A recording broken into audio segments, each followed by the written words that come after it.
Hello, hello, welcome. This is Tea with the Druid. This is Philip Carr-Gomm here, and this is brought to you by the Order of Bards, Ovates and Druids. Do tell me that you're hearing okay, that the microphone is on the right setting, and it's lovely to see so many people here already from Germany and Utah and all over the place, Chile, Toronto, and Colorado and East Yorkshire and Suffolk and New Orleans and Montana, Gabriola Island, Canada. Wow, gosh, lovely to see you all. Lovely to see you. I trust you can hear me. I'm trying a new sort of system here, so it sounds good, says Lorna. That's lovely. That's all I needed to know. That's great. So here we are at virtually the midpoint between the solstice and the equinox. For those of us in the northern hemisphere, this has brought us to the time of Imbolc, or Imbolc if you use the Scottish Gaelic pronunciation, Imbolc if you use the Irish. And if you're in the southern hemisphere, it brings you to the time of Lunas or Lammas. But this evening, we're going to celebrate Imbolc. And we're about at this midpoint. We're about 6 weeks from the winter solstice. That seems so long ago now. And the spring equinox will be in about 7 weeks' time. And although it can seem bitterly cold, and from Chile, Canada, and I know there's big snowstorms on the east coast of the United States and so on, it doesn't feel in the slightest bit that spring is anywhere near. And yet spring is in the air. But the interesting thing about these cross-quarter times or Celtic Fire Festival times is that they are liminal times which represent the times when the seasons are melding and changing. So the winter solstice, we're in the winter. The spring equinox, we're in the spring. But at Imbolc, we're both in winter and we're sensing at the same time the beginning of spring. So they're liminal times.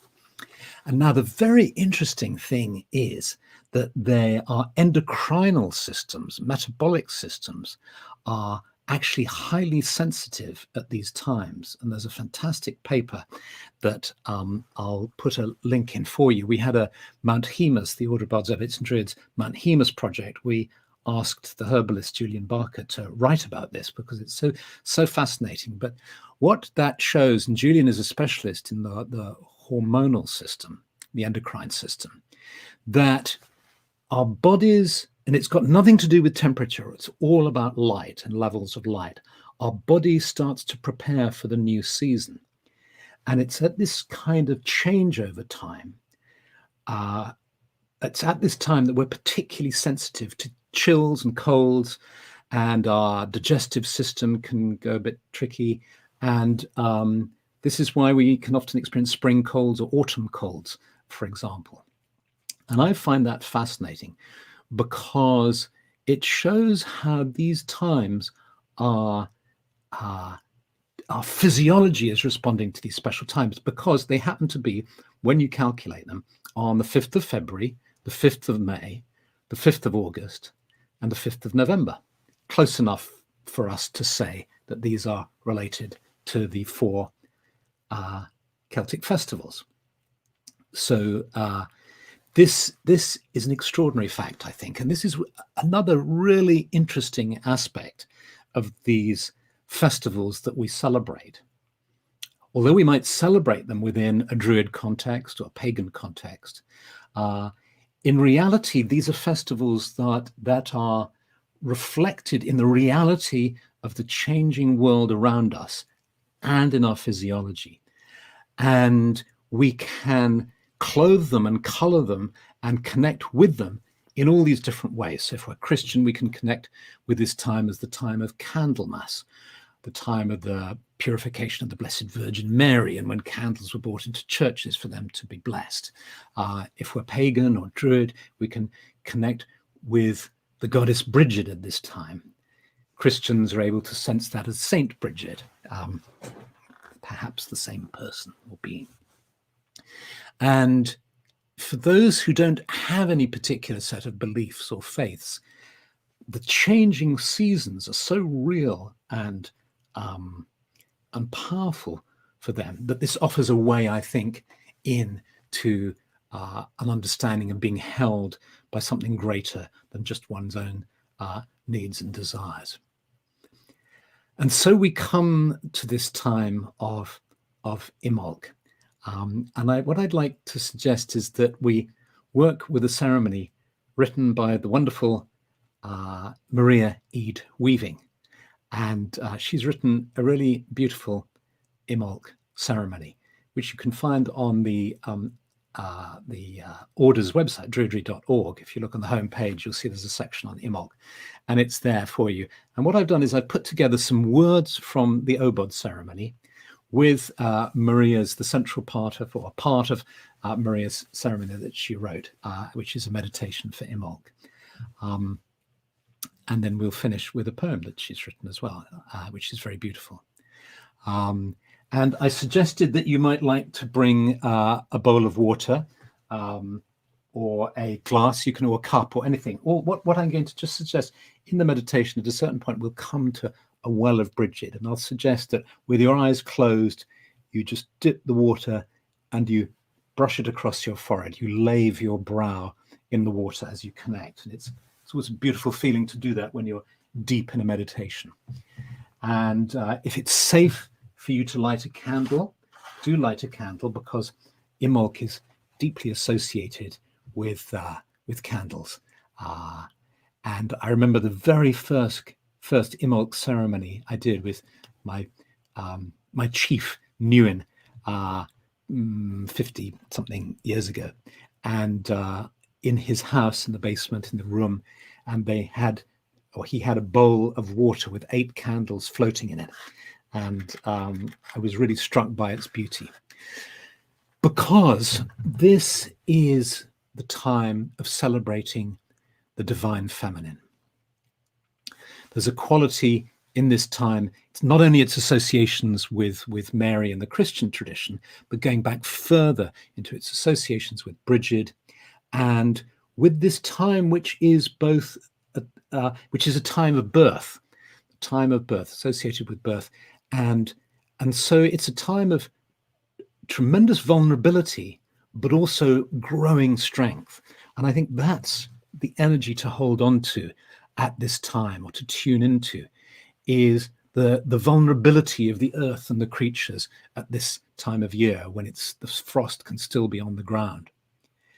And yet there's this tremendous fire inside, which we're going to connect to in our meditation, that is actually helping these plants to push through the soil and through the frost and the snow for us to see the snowdrops and the early spring flowers. So these apparently contradictory, apparently paradoxical, but not really, qualities of vulnerability and strength. These are the qualities of Imbolc that we're going to tune into. And so now I'm going to light my candle. Please only light your candle if it's really safe to do, but do go ahead if you've got one.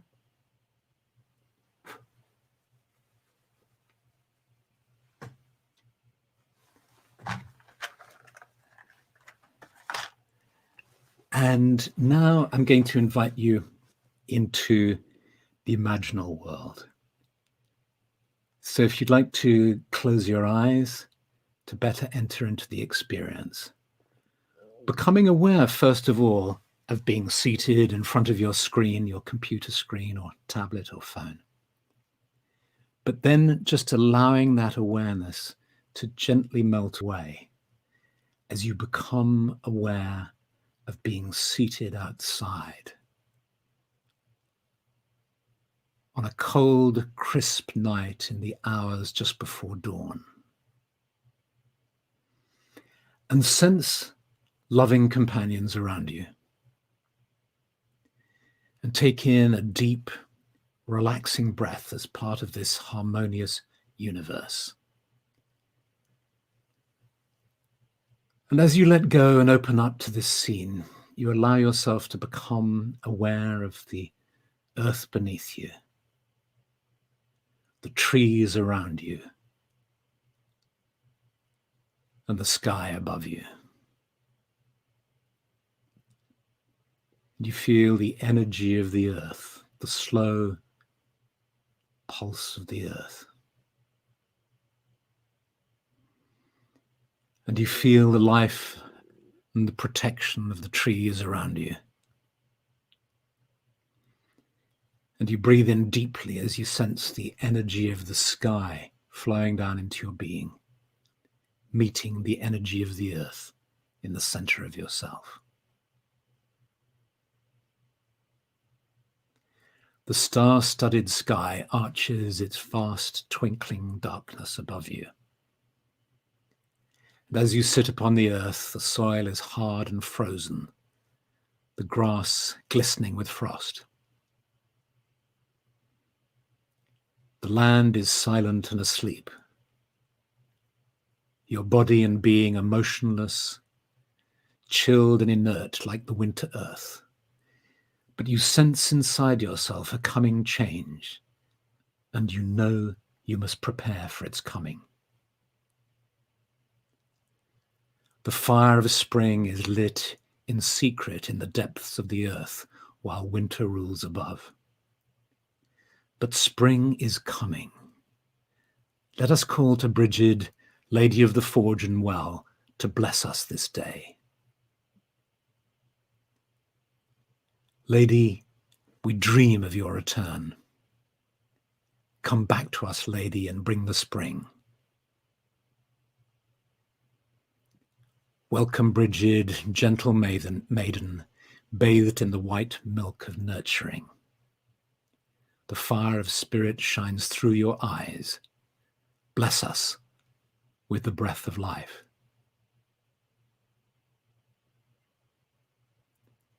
Welcome, Brigid, Queen of the South, whose inner fire touches the sun. May the warmth of your love be felt in our hearts. Bless us with your inspiration. Welcome, Brigid, seer and guide. Lead us safely to the center of the spiral. Let the light of mother and child bless us with healing. Let the waters of your well bless us with healing. And imagine now a holy well is before you, candles burning beside it. And with your eyes still closed, stretch out your hands and dip them in the water. Then caress your brow with your moist hands.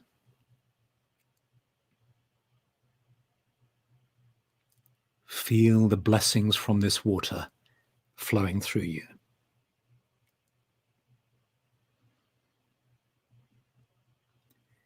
Now draw your attention inward to the very core of yourself.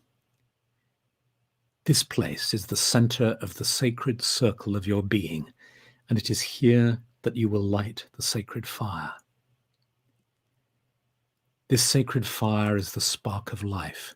It is the fueling heat at the center of the planet. It is the burning sun at the heart of our galaxy. It is the fire of the smith that will magically melt and transform you. It is a candle flame of hope in the darkness. Standing at the center of your inner sacred circle, you see the tinder and dry wood of your life ready to be lit. And in its lighting, you know that the heat of this fire will bring change in the land, will bring the first tender signs of new life and renewal, of growing strength. Become aware of your solar plexus. There is a flame that always burns here. Imagine touching your solar plexus and take some of this perpetual flame upon your finger. Look at this little flame coming from your finger and walk towards a small pile of wood that has been gathered at the center of your circle. Light the wood. At first you see just a small flame as it glows in the heart of the dark, cold wood. Blow upon it the breath of your ideas, dreams, and visions. As you do this, the flames begin to grow until the fire lights up the darkness. Enjoy the warmth and the light. Fill yourself with this warmth and light.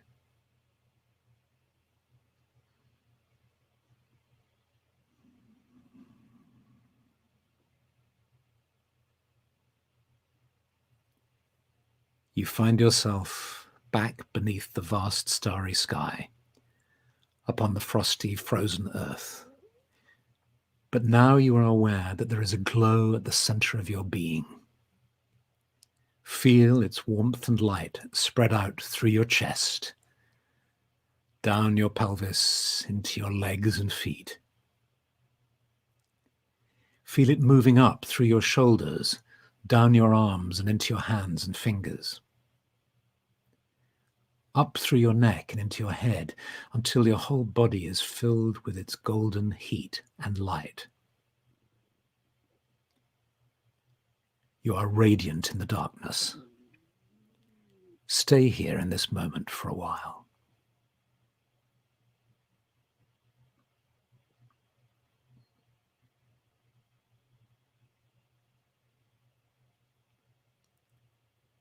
Your attention moves from the inner glow to the land around where you sit.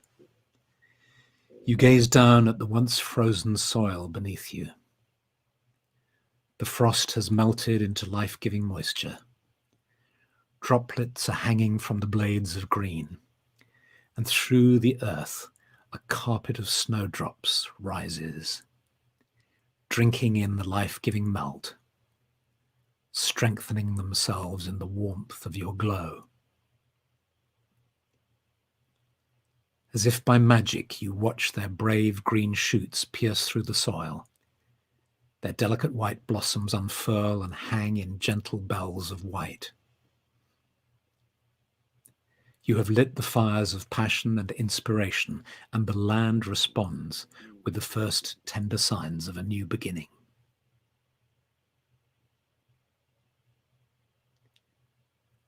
When ready, you gaze at the horizon. You see a slim strip of the sky beginning to lighten. The dawn will be soon here. Come back to an awareness of your body, the present moment, being seated here in front of your screen as you listen to this poem. And when you feel ready, you open your eyes. We thank you, Brigid, for your blessings. Winter had settled over me, the frost sealing my eyes, my mouth. My bones as ice, stilled beneath the frozen water. You came and planted your sun like a seed in me, warm, precious, pearl of light. And my being became the song of snowmelt, a river burst of birdsong rising. At your touch, my body is a garden of snowdrops. This tender blooming, the greening of my soul.